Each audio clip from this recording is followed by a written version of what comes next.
kweli mimi nina msimamo tofauti. Na napenda kuwa muwazi na ukweli wangu unanifanya kuwa huru. Mtu anasimama, wewe ni diwani, wewe ni mbunge, unasema Mheshimiwa Samia amefanya jambo hili.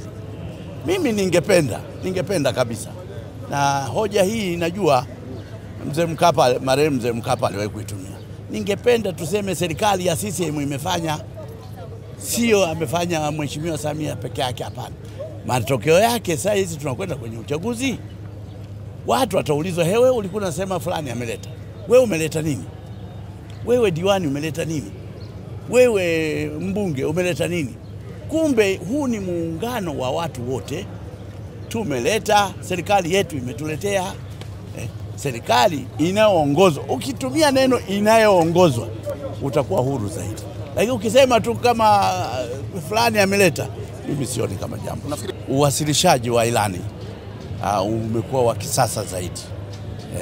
Unapowasilisha katika hali ya video, wananchi au sisi hapa wajumbe tumeona jinsi gani miradi, utekelezaji wa miradi, na hakuna kitu cha kubumba, ni vitu ambavyo tunaviona huko.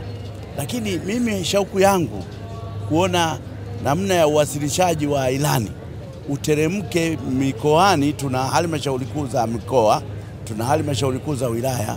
Hii hali iteremke mpaka kwenye wilaya, kwa maana mnapokutana halmashauri kuu za mikoa, labda mkuu wa mkoa anawasilisha utekelezaji wa ilani, tuone vitu kama hivi katika video, kwamba kuna mradi huu unazungumzwa, waliomo kwenye mkutano ule wajue kweli hiki wanakishuhudia.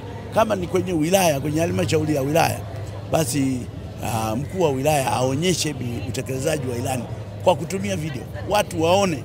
Lakini kama unasoma tu, watu wengine watasema hapana, hili jambo limetengenezwa tu kwenye makabrasha. Kwa hiyo mimi niwapongeze serikali zote mbili, kwa maana ya makamu wa pili wa rais pamoja na naibu waziri mkuu waliowasilisha jana. Wametuonyesha jambo ambalo ni zuri, linaonyesha jinsi gani ile miradi inavyotekelezwa. Lakini shida ninayoisema sasa, je, mikoani wanajua utekelezaji wa hii miradi? Hii miradi mikubwa wanaijua? Je, miradi ile inayohusika kwenye eneo husika wanakuwa wameshaelewa kwamba hapa utekelezaji? Kwa mfano, kuna mradi labda unatekelezwa kwenye kijiji cha Ichemba au kwenye jimbo la Uliankuru, kwenye jimbo la Kaliwa, kwenye jimbo la Sikonge. Je, kuna miradi gani? Halmashauri kuu ya mikoa ijue kwa kuona video.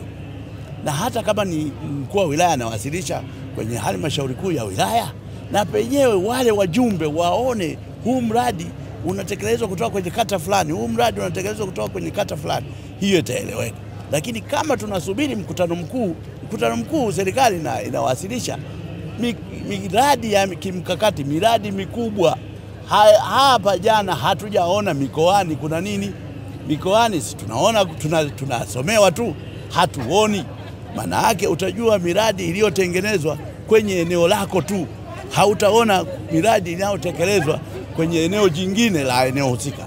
Kwa mfano, hautaona miradi inayotekelezwa Nzega, hautaona miradi inayotekelezwa Uliankuru au Igunga au wapi, kwa sababu wewe unayojua ni kwenye eneo husika tu. Kama hivi mimi najua ya Uliankuru basi, lakini mingine utasomewa, lakini utakuwa unafikiria, je, kweli hii inayosomwa ni miradi imefanyika kweli?